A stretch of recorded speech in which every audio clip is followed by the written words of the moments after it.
Welcome to Create the Best Me. I am Carmen Hecox, a personal development coach, and I am so excited to be connecting with you today. Whether you're listening to the podcast or joining us on YouTube, my goal is to help women navigate through midlife challenges with compassion, inspiration, and empowering conversation. Each week, we'll dive into thought-provoking topics designed to build self-confidence, overcome invisible woman syndrome, and find the courage to create the best version of yourself. I'll also be joined by expert guests who will share the wisdom and insights.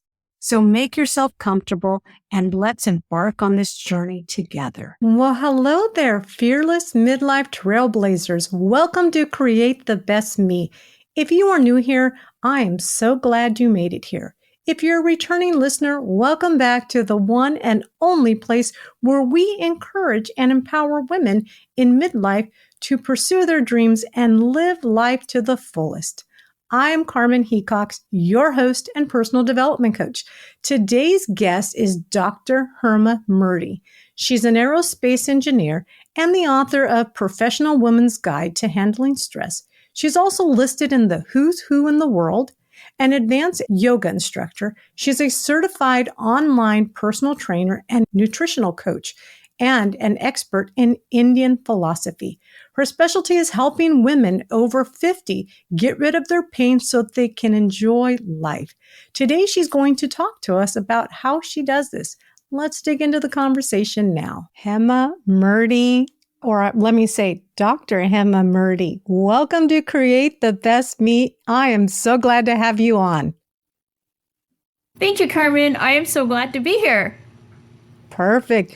Could you please start out by introducing yourself to the viewers and tell us a little bit about your background and your journey? Sure. I help women over 50 who have pain issues to get rid of their pain and enjoy all of their activities that they couldn't when they had the pain. I do that through an integrated personal training, nutrition, yoga therapy, combination of every kind of tool in my toolbox. And I guess that also explains my journey. I wanted to do that because that's basically me as a person who had pain. It was getting older and I was trying to keep myself healthy and do all the things I wanted to do. And I discovered all these tools along the way, got certified, did all the educational requirements to understand how to implement those tools to other people, myself included, and all of the clients that came to me. And I have been doing that for over 15 years now. Really happy with over hundreds of clients, successful case studies later. I'm still trying to help more women get into that position. Great. And I bet the burning question right now is, Dr. Murty? Why doctor? So let's just get that out there. Well, I'm a PhD in aerospace engineering. That is my profession. At that time, while I was doing my graduate studies, I also started doing long distance running, more to get the brain juices flowing, the stress decreased, and just to be healthy, because as a graduate student in aerospace engineering, I was at my computer a lot, at my desk a lot. So I started that program because other graduate students were also runners. So I started baby steps, just going out for a couple of miles. And I was naturally a good runner, I found out from myself and other people who told me that. And then I started really signing up for like half marathons and just really doing the training and doing all the work. And as I was doing that, I wasn't in the age category I service now, of course, but there were still issues as a women runner. I encountered surprising instances of issues. And I went through the usual mill that people do, the service providers, all very talented, chiropractors, sports doctors, physiotherapists, RMTs, and just went through the usual strategies of trying to get the pain out and get me back into action. That's what everybody wants. And so doing that, I discovered a lot of things about the treatment process. And then I finished my PhD, of course, and I worked in the aerospace industry. I still do. And I'm a contractor now. I own my own company. But on the fitness side of things, I discovered there is a better way. And I did my engineering kind of analysis of the situation So that came natural to me to analyze it from that point. So I think most service providers in the industry come through it through the fitness pipeline. They go to school, they study human kinetics. Not that I didn't, I did go through those things in order to service my clients. When you're treating other people, you better get your act together in terms of knowledge base. So I did all the due diligence and got the education that I needed to. But a lot of people in that service industry, like trainers who do rehab training, it's called, would actually go through just that strategy of education and then get the knowledge base from there. I think the fresh eyes and the fresh perspective just came from a different vantage point. So these solutions that I provide are non-traditional in the sense that they don't go through the same stream of rehab training that one would encounter had they tried to solve this problem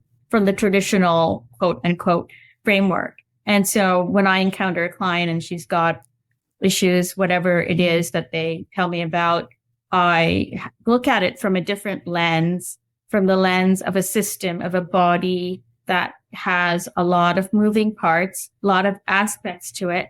There's the brain, which a lot of people forget about. They start treating the body. So I think that systems engineering perspective that I had just naturally from solving engineering problems led me to a different solution pathway.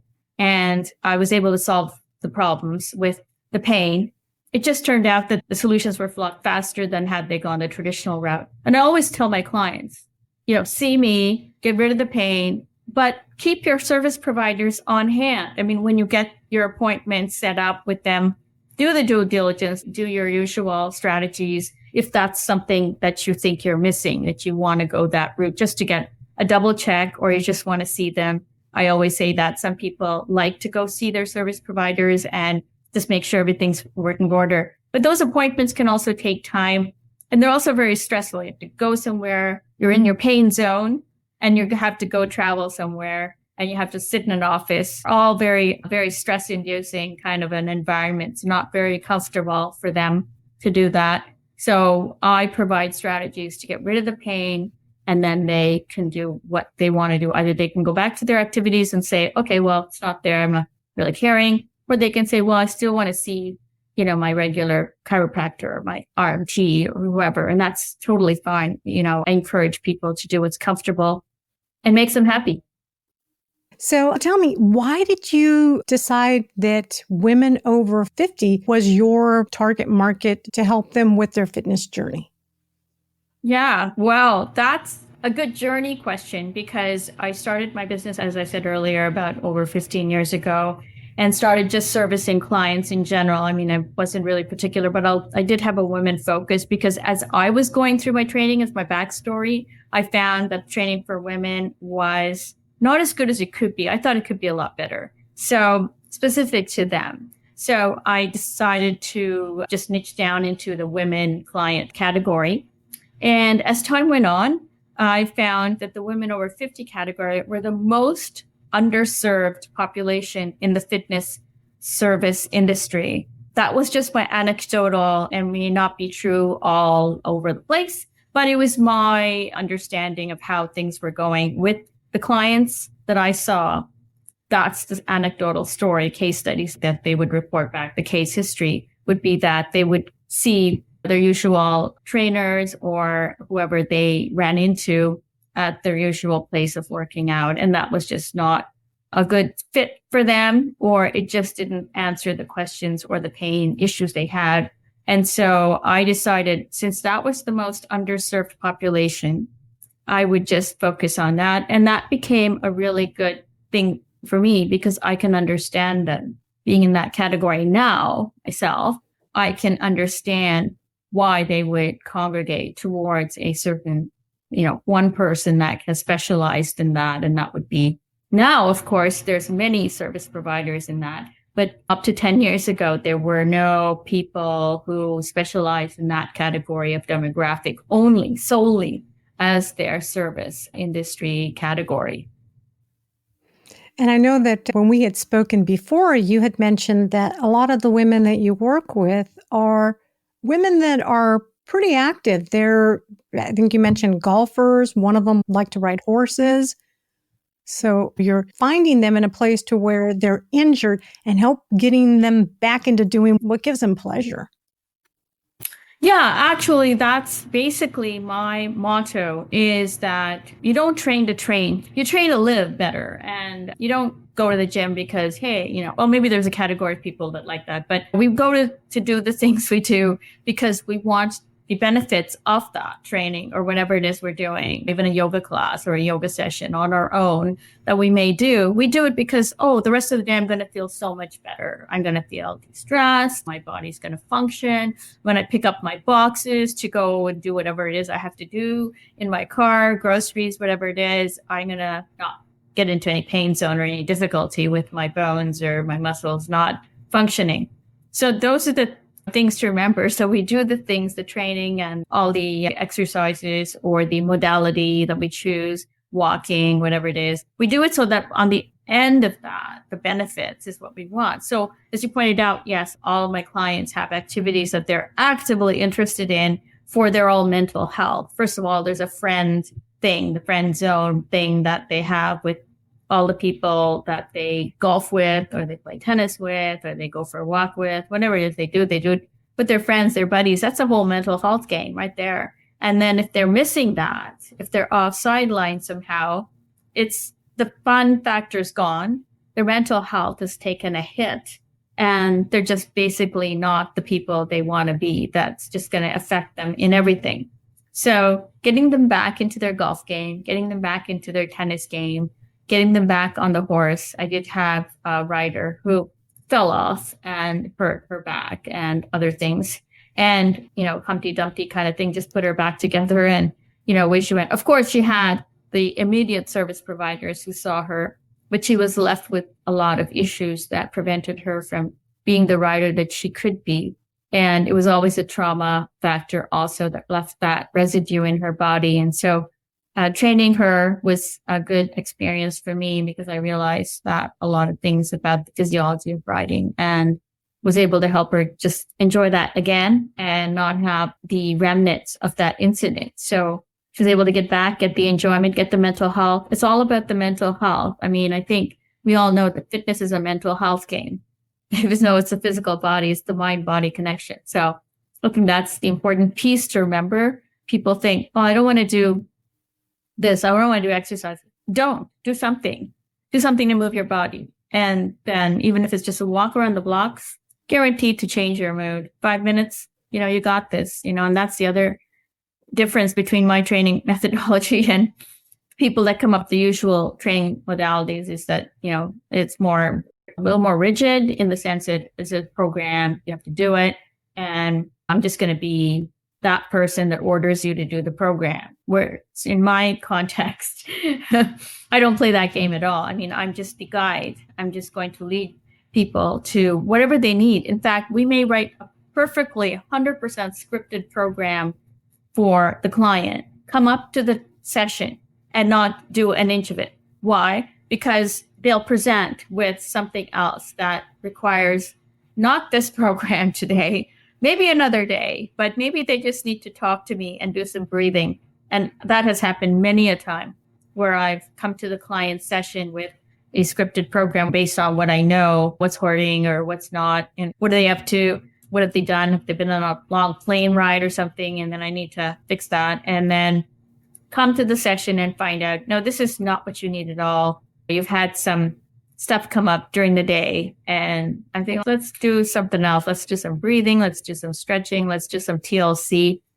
Sometimes that's, all they need. And I do this remotely, by the way. I must add that since 2 years ago, I took away my in-person events and I haven't reinstituted them.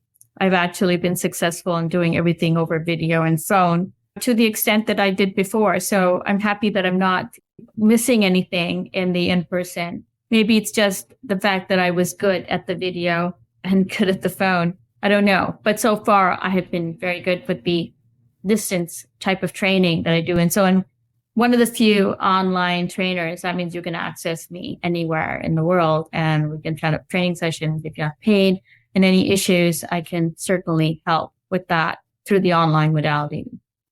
Great. So let's back up a little bit And can you give us an overview of your program? What would people expect, or what would ladies expect when they first sign up with you? What does that look like?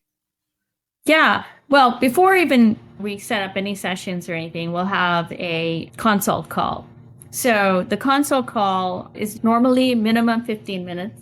It ends up being a chat for half an hour or longer. And we get to know each other, because as much as we like to think that personal training is you over there telling me an exercise and showing it to me and I over here, it's not. You're in the person's space, and it's a very intimate scenario. You kind of need to understand a person's body. You need to understand their mental framework. You need to understand their mood. You need to understand their life also. What are they doing the other 23 hours you're not seeing them?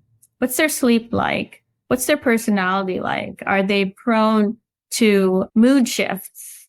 Are they prone to high stress that is unexpected, or is that a norm? So there's a lot of things, like multi-factors, that go into designing a training program. So you're trying to kind of maybe be their best friend for a while and hope that they will see you as the person that they can count on to be that person, that friend. So in order to do that, you have to get some kind of familiarity with the person and get to know them. So I like them to get to know me. I like to get to know them. Obviously, I need to write a program for them. So I like to get to know all of their lifestyle habits and personality and interests also, because just because a training program is good for them doesn't mean they're going to do it. And if they don't do it, that's just as well as a useless piece of paper. What they need is something they like to do. So you have to understand where they're coming from. So all to say that we have a short as possible little chat, a consult call. At that point, after a week or so, I will ask them if they want to continue working with me and in what capacity they want that. So I offer 3 modalities. I offer the get out of pain session, which means a one-time session where I'll get them out of pain, whatever it is that's bothering them. And then they can go on their merry way, whatever they want to do after that. The second modality is a regular program, but it will be a once a week, 5-minute Zoom session where I'm making sure they're doing their program okay and they have no issues.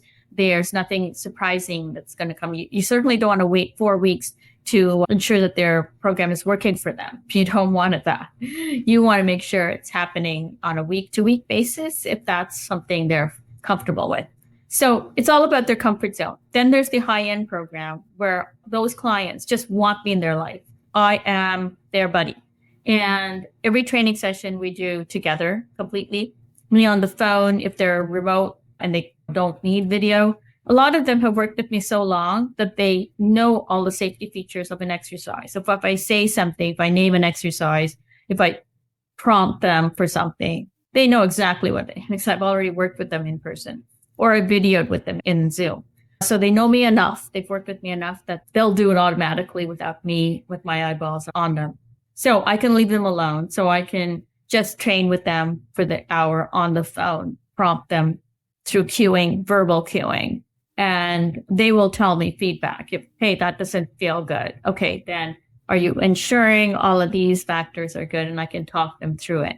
So there are those women in that category who will see me all of their sessions and they have access to me. That category of client has access to me through text. So if they're on a plane, and this has happened, they're on a plane and they're traveling and they're doing a stop and they have to get on another plane.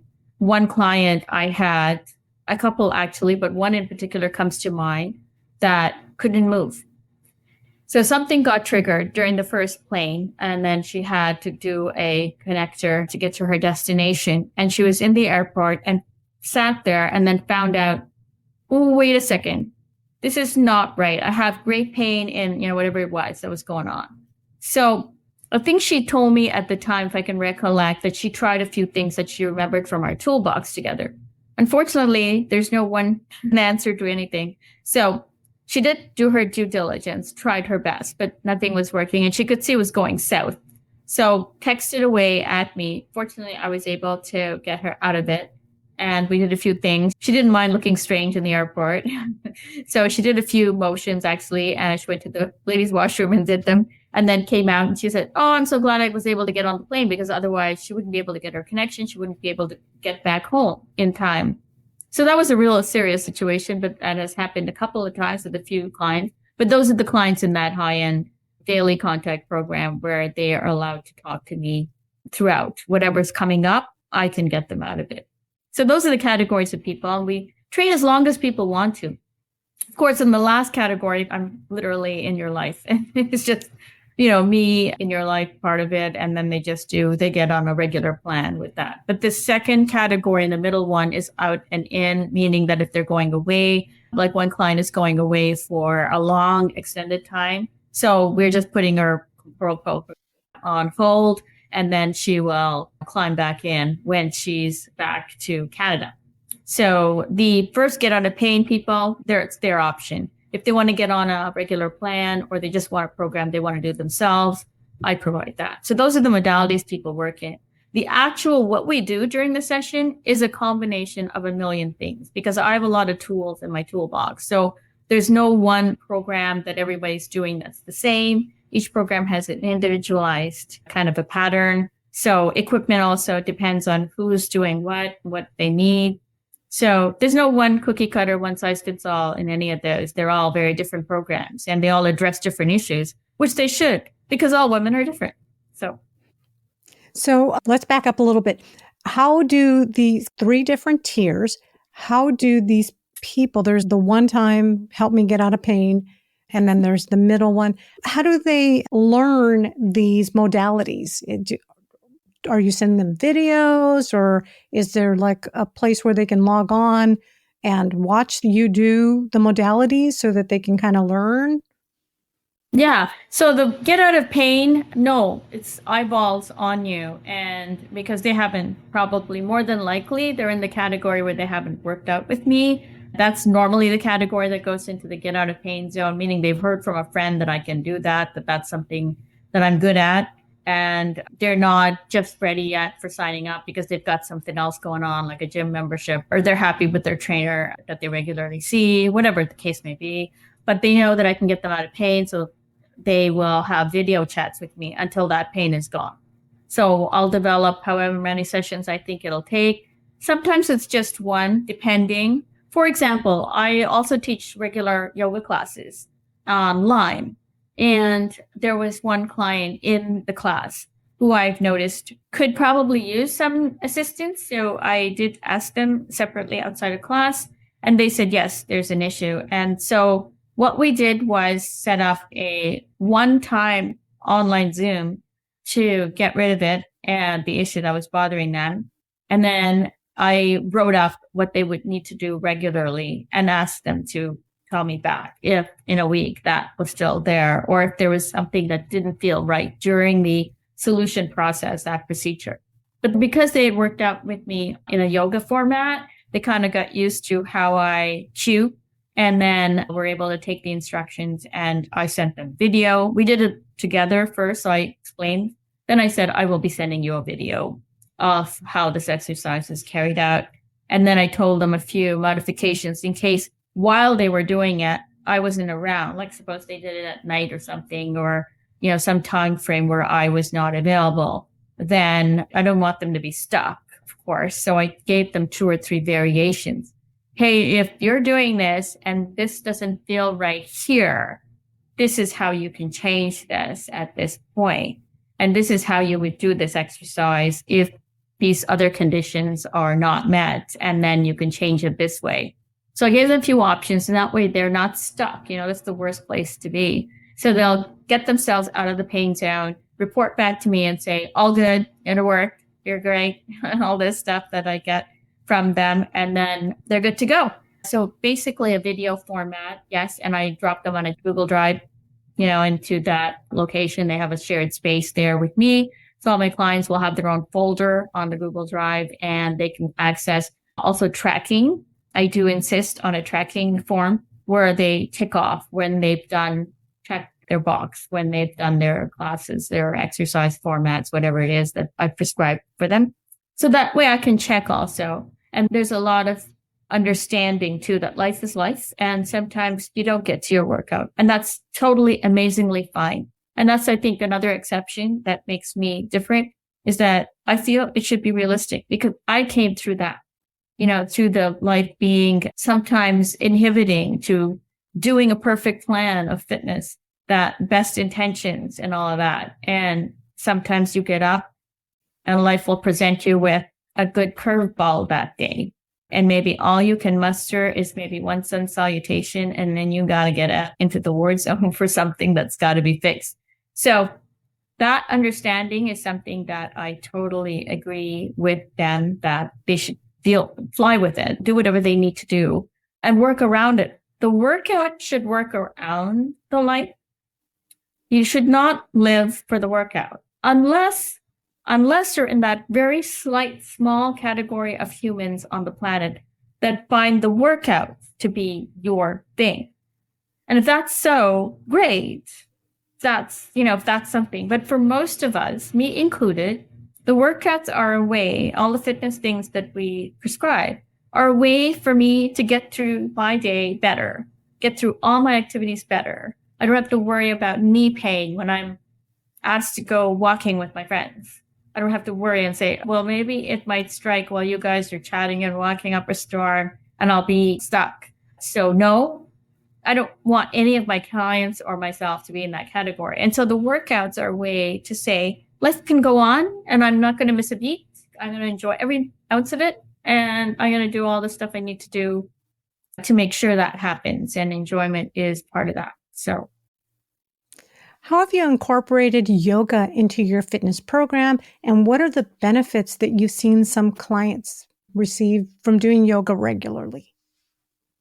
Yeah. So in the West, yoga is interpreted as the asana portion or the physical portion only. But I teach the original concept of yoga, which was developed in India thousands of years ago, maybe 10,000 or more. And that concept of yoga is not only the physical thing that we see here, like a yoga class, which is what I said I teach. I teach that according to the Western concept, because that's what they call it and that's what they'd understand. And so that would be the asana or the movement portion of it. But in India, or the original concept in India, and even now, I got to give that caveat that unfortunately some of the feedback from the West has gone back to India. So now if you go to India, you'll probably get the Western styled version. So unfortunate, but that's just the way the world goes. But the original concept of yoga, going back to that, is an integrated fitness system. So everything I teach would be yoga. And so the original concept of the yoga word is that integration aspect of the human being, the mind, the body, and something extra, call it intuition, call it whatever you want, that aspect of the human being, which gives us that extra something special. We're not just mind and body. We have some extra oomph to us. And that aspect of it is what yoga says we can use to be the integrated person we need to be. For example, and I talk about this in my book, The Professional Woman's Guide to Handling Stress, where I describe the situation of any professional woman or women in any kind of a career path, or just everybody basically, is that your mind wants something, your body wants something else, and then there's your intuitive sense thinks you should be doing something altogether different. And that's when there's no yoga. So yoga is the Sanskrit word, which means integration.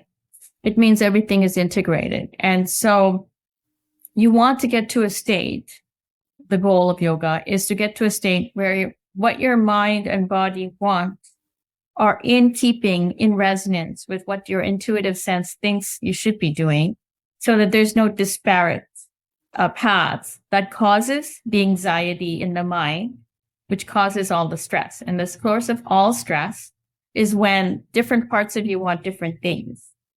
And the answer to that from the yoga perspective is, while the asana or the physical practice does help.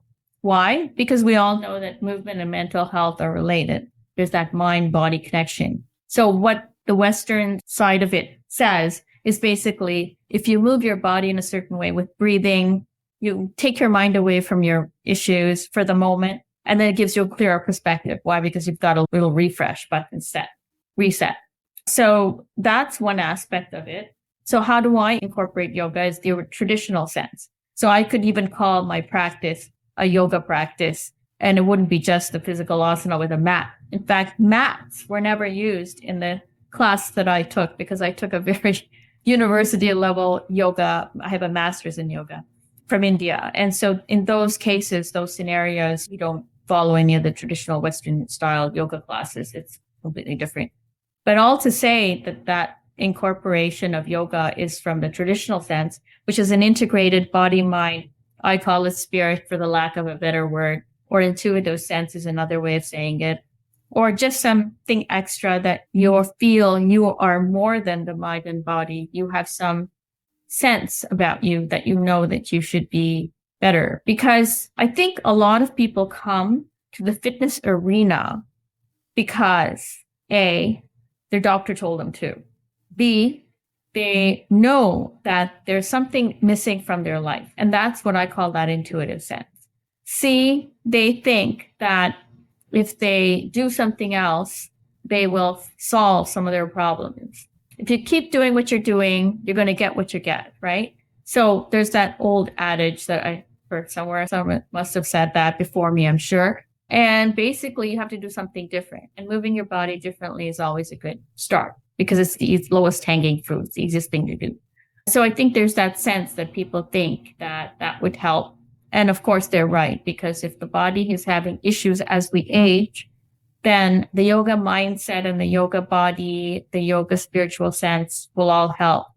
And so that's how I've incorporated it. I have got to incorporate into this answer the fact that 90% of the people who attend my yoga class are all people who say, I hate yoga. They started out saying, I hate yoga, but I love your class. Well, maybe this is yoga. Maybe what you attended before was not. So that would be my answer to that. So stress is a big factor in people's health. How does your program help women manage their stress when they're over the age of 50? Yeah, well, stress accumulates with age. And so when women are over 50, the number of things they have to keep track of, the number of balls that they're juggling just increases. It never goes down. It's always add on, right? So with any kind of a personal training program or a yoga therapy program, which is what I do, it is more about self-awareness. So the awareness of a person is what you were really looking for. And what I start out with my clients is to, and I talk about this in my book, is to just sit down with yourself, even for 5 minutes a day, and you'll see the world of difference it makes. Stress is basically that, a disconnect between your mind telling you something, your body telling you something else. And again, that intuitive sense telling you something else. And that causes stress because it's a disconnect. And so it just yells louder until you say, okay, I'm going to do something about it. I'm going to stop. So if you give yourself that 5 minutes of even just a breathing session, it's enough to say, okay, I'm listening to you. Now I get what I may need to do. And it could be one of many things, but it will come to the person. They will come to a point where the stress will reduce itself. So as I said, pointing to like the people in my class who hated whatever other classes they went to, I hated yoga, but they found the real thing clearly answers to them. And those people have testified, they're in their testimonial to me that they're amazed at how much better they can handle life's things. And all it is a pause button. That's all we're introducing into their life. Pause and take stock. What's going on? And I think meeting with yourself is basically what's going on.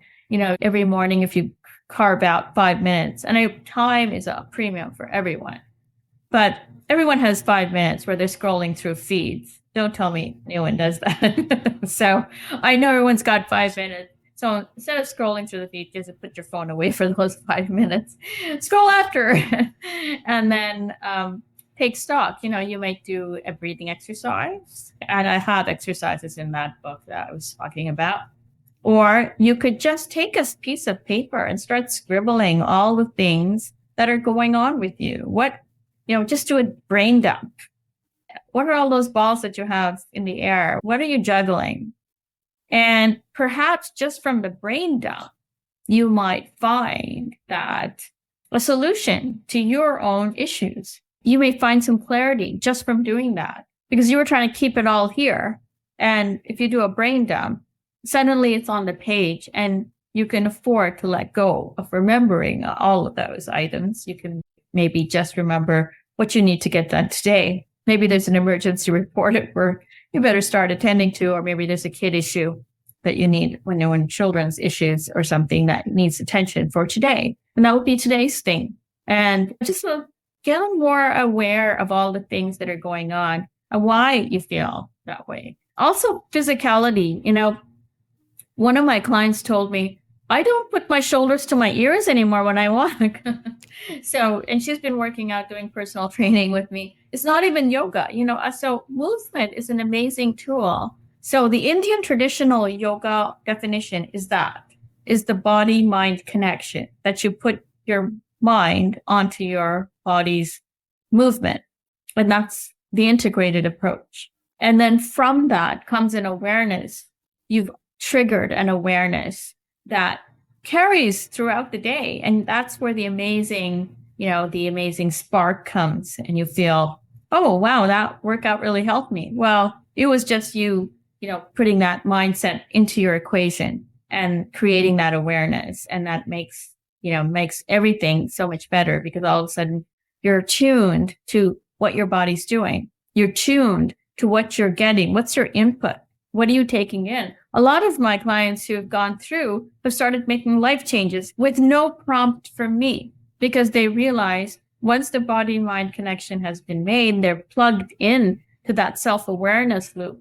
They realize that, oh, well, maybe I shouldn't be watching TV after 8 because I really feel like, I want more quiet. And they decide these things on their own. Why? Because they're connected. So I think just plugging in to who you are, what you need, where you want to go, these are fundamental questions. And sometimes I was just talking to somebody this morning saying, sometimes we go through life like a groundhog, we keep going, tunneling through, and we never stop, look up. Even the groundhog pauses and looks up. We may not even do that. Sometimes we just tunnel through to the next day and flop on our bed and hope we fall asleep because we haven't done any proactive activities on the sleep cycle either. So I think all of that to say that stress increases with age because of all the things we keep on our plate. But I think stress reduction strategies are part and parcel of my training program in terms of yoga therapy and personal training and all the stress reduction strategies that I introduce into my clients. And they find they carry themselves very differently. They no longer have forward necks, they sit back with good posture, and it corrects on its own. That's the magic of it. I understand that self-care is a critical part of your program. Can you talk a little bit about why it's essential and how you encourage your clients to incorporate it into their routines?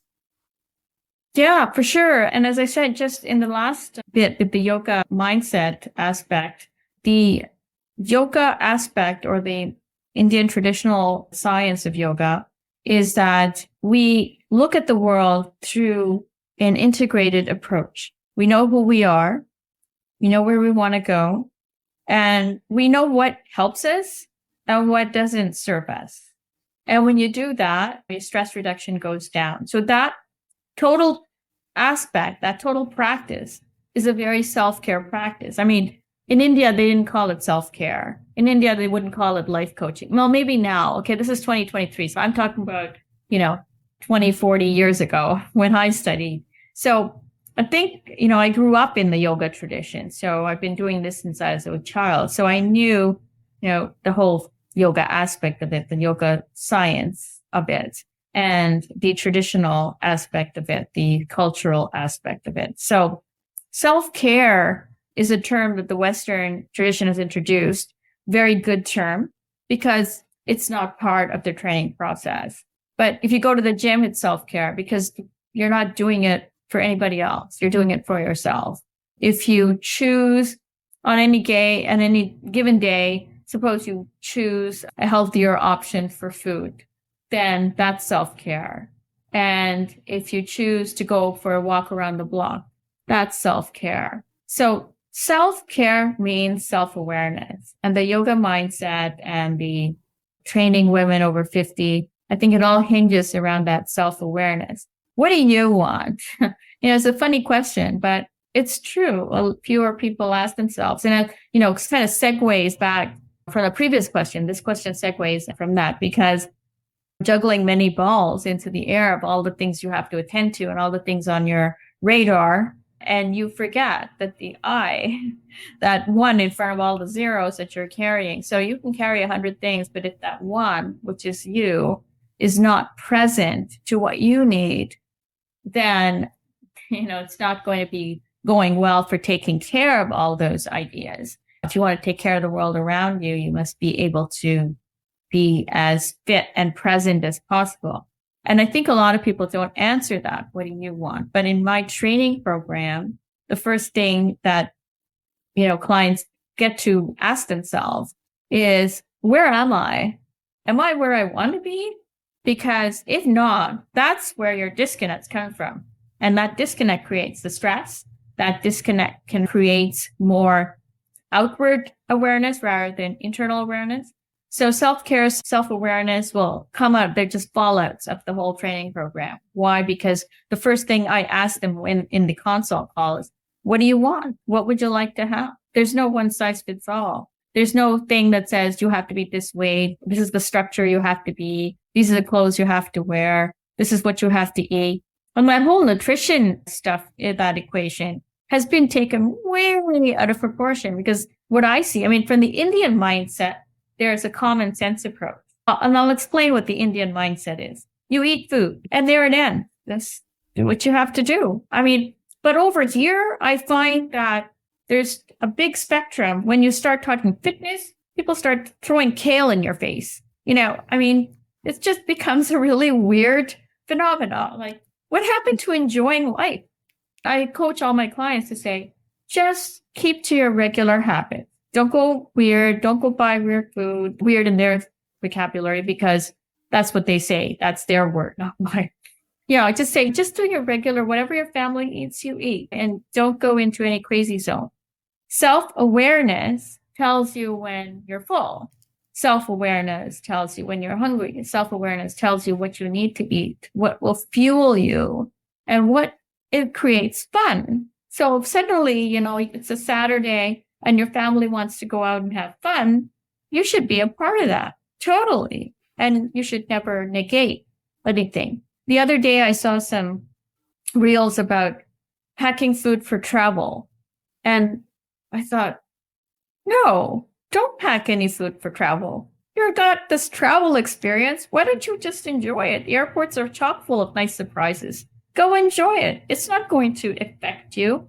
Unless you have some medical reason for not eating a certain food, it should not be forbidden. That's just acts as a stressor. Once you say, I can't eat this and I can't eat that, automatically you've just cleaved your mind into adding stress to your plate. I think the better thing is when I teach my clients, self-awareness. So clearly, if you're full, you don't eat because the body doesn't know what to do with that food.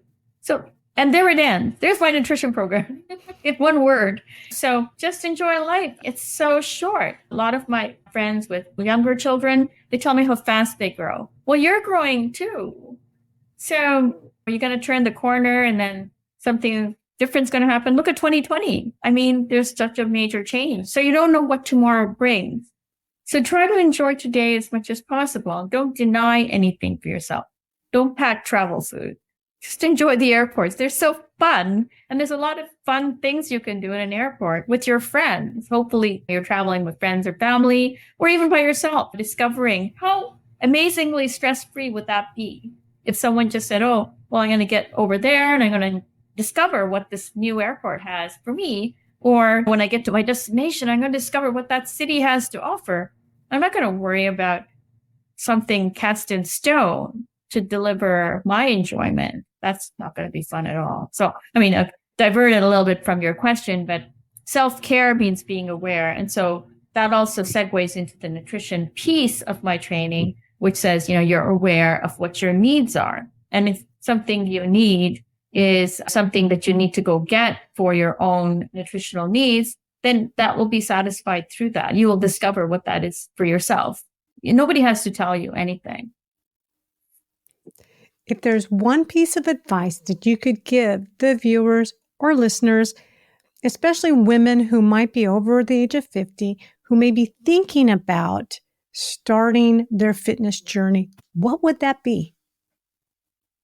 I would say spend 5 minutes with yourself every day. If you already spend time with yourself doing some kind of self-care program, maybe a lot of people do have that practice, then I would say sit down with yourself and ask yourself, is there anything missing from this piece? Is there something that is holding me back? Is there a stressor in my life that I'm not addressing?